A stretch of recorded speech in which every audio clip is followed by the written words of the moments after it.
Today we will be discussing about hemat changes in pregnancy.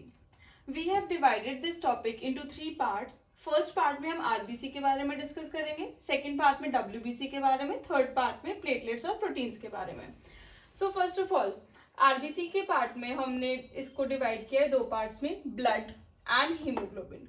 हमें पता है RBC blood के साथ लिंक्ड है और हीमोग्लोबिन के साथ लिंक्ड है. अब ब्लड में दो चीजें देखनी है, एक चीज ज्यादा होगी, एक चीज कम होगी. ब्लड का वॉल्यूम बढ़ रहा है और विस्कोसिटी कम हो रही है, मतलब कि वो थिकनेस उसकी कम हो रही है. वॉल्यूम क्यों बढ़ रहा है? क्योंकि प्लाज्मा वॉल्यूम बढ़ रहा है, आरबीसी वॉल्यूम बढ़ रहा है. अब ये वॉल्यूम क्यों बढ़ रहा है? क्योंकि आरबीसी का नंबर मतलब एरिथ्रोसाइट का नंबर इंक्रीज हो रहा है, रेटिक काउंट इंक्रीज हो रहा है. पर हमें पता है कि प्लाज्मा वॉल्यूम जो इंक्रीज हो रहा है वो ज्यादा होता है 40 to 50%, बट आरबीसी वॉल्यूम इतना नहीं इंक्रीज होता, 20 to 30% ही होता है. इसलिए वो हीमोडाइल्यूशन करवा देगा, मतलब कि विस्कोसिटी कम कर देगा. पीसीवी, हेमाटोक्रिट दोनों कम हो रहे हैं हीमोडाइल्यूशन के कारण. पीसीवी का मतलब है पैक्ड सेल वॉल्यूम, एचसीटी का मतलब है हेमाटोक्रिट. आरबीसी का लाइफ स्पैन जो नॉर्मली 120 डेज होता है वो इसमें सिर्फ 110 डेज रह जाता है. क्यों? क्योंकि इनका नंबर इतना ज्यादा इंक्रीज हो रहा है कि आरबीसी को टाइम नहीं मिल रहा है इतना. अब आते हैं हम हीमोग्लोबिन पे. हीमोग्लोबिन पे मास इंक्रीज हो रहा है, कॉन्सेंट्रेशन डिक्रीज हो रही है. इसका रीजन यही है कि हीमोडाइल्यूशन हो रही थी. फिजियोलॉजिकल एनीमिया बोलते हैं, अगर 11 से कम हो जाए तो उसे पैथोलॉजिकल बोलते हैं, पर इसमें फिजियोलॉजिकल होता है प्रेगनेंसी में. अब मास जो इंक्रीज हो रहा है उससे क्या होगा? Oxygen carrying capacity of blood will increase और erythropoietin levels in maternal blood will also increase. तो आरबीसी के रिलेटेड हमने दो पैरामीटर्स किए, कुछ बढ़ रहा है कुछ कम हो रहा है. उसके अकॉर्डिंग चार चीजें और हैं, कुछ बढ़ रहा है कुछ कम हो रहा है, मास और कॉन्सेंट्रेशन. अब हम आते हैं डब्ल्यूबीसी वाले पार्ट पे. तो डब्ल्यूबीसी वाले पार्ट में हमने लिखा है total leucocyte count increases. Normally हमें पता है कि डब्ल्यूबीसी का काउंट नॉर्मली 10,000 होता है, पर यहाँ कितना हो गया? 15,000. पोस्टपार्टम वो 25,000 नॉर्मल होता है.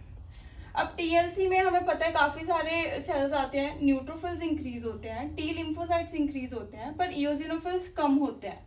कुछ अनचेंज्ड वंस भी हैं, जैसे टी लिम्फोसाइट्स इंक्रीज हो रहे थे पर बी लिम्फोसाइट्स नॉर्मल रह रहे हैं. CD4 to CD8 रेशियो भी नॉर्मल रहती है. कुछ दो पैरामीटर्स और हैं जो हम आगे वाले पार्ट में करेंगे जो अनचेंज रहते हैं, पर फिर भी हम अभी कर लेते हैं एक बार. Bleeding time, clotting time unchange रहते हैं और एटीटी भी अनचेंज रहता है. ATT is anti thrombin time. तो अभी हमने किया कि ये पैरामीटर्स अनचेंज रह रहे थे, ठीक है. टीएलसी जो है बढ़ रहा था, कुछ फैक्टर्स है अनचेंज रह रहे थे. अब डब्ल्यूबीसी हमें पता है इन्फेक्शंस में पार्ट लेते हैं, तो टीएलसी के बारे में बात कर ली. अब इन्फेक्शन या इन्फ्लेमेशन के बारे में बात कर लेते हैं. वैसे इन्फेक्शन और इन्फ्लेमेशन डिफरेंट होते हैं. अब हम कर रहे हैं इन्फ्लेमेशन के markers, ESR, CRP, LAP, leukocyte, alkaline phosphatase, ये तीनों बढ़ रहे हैं. इनफैक्ट कॉम्प्लीमेंट प्रोटीन C3 और C4 भी बढ़ रहे हैं. तो टीएलसी बढ़ रहे हैं पर इओसिनोफिल्स कम हो रहे थे. कुछ अनचेंज थे. इन्फ्लेमेटरी मार्कर्स सारे बढ़ रहे हैं ये वाले. इम्यूनिटी अब डब्ल्यूबीसी के रिलेटेड ही है एक चीज. तो इसमें क्या है कि ह्यूमोरल इम्यूनिटी जो कि हमें एंटीबॉडीज से मिलती है वो इंक्रीज हो रही है. CMI, सेल मीडिएटेड इम्यूनिटी, वो डिक्रीज हो रही है. TH2 इंक्रीज्ड, TH1 डिक्रीज, मतलब TH2 सेल्स जो है इनके मीडिएटेड जो भी डिजीज होंगे वो फ्लेयर अप कर जाएंगे प्रेगनेंसी में, वेरएस TH1 के थ्रू जो मीडिएट हो रहे हैं डिजीजेस वो कम हो जाएंगे, दे विल सबसाइड डाउन. तो अब हम थर्ड पार्ट में जा रहे हैं जिसमें है प्लेटलेट्स एंड प्रोटीन्स. अब प्लेटलेट्स में बस एक ही चीज याद रखनी है कि ओवरऑल इनका जो नंबर है वो कम हो रहा है. क्यों कम हो रहा है? क्योंकि हमने किया है अभी हीमोडाइल्यूशन करवा रहे हैं हम और स्प्लीनोमेगैली करा रहे हैं. इसके कारण प्लेटलेट्स की जो कॉन्सेंट्रेशन है या फिर नंबर है वो कम हो रहा है. अब हम प्रोटीन्स के बारे में करते हैं. प्रोटीन्स का जो मास है वो इंक्रीज हो रहा है, जैसे कि हर चीज की कॉन्सेंट्रेशन कम ही हो रही है प्रेगनेंसी में डाइल्यूशन के कारण, तो इनकी भी कॉन्सेंट्रेशन कम हो रही है. अब दो मेन प्रोटीन्स होते हैं, एल्ब्यूमिन और ग्लोबुलिन. नॉर्मली उनकी रेशियो होती है A is albumin which is 1.7 and globulin is 1. 1.7:1 normally होती थी, पर प्रेगनेंसी में क्योंकि एल्ब्यूमिन कम हो गया 1.7 से 1 रह गया, ग्लोबुलिन उतना ही रहा.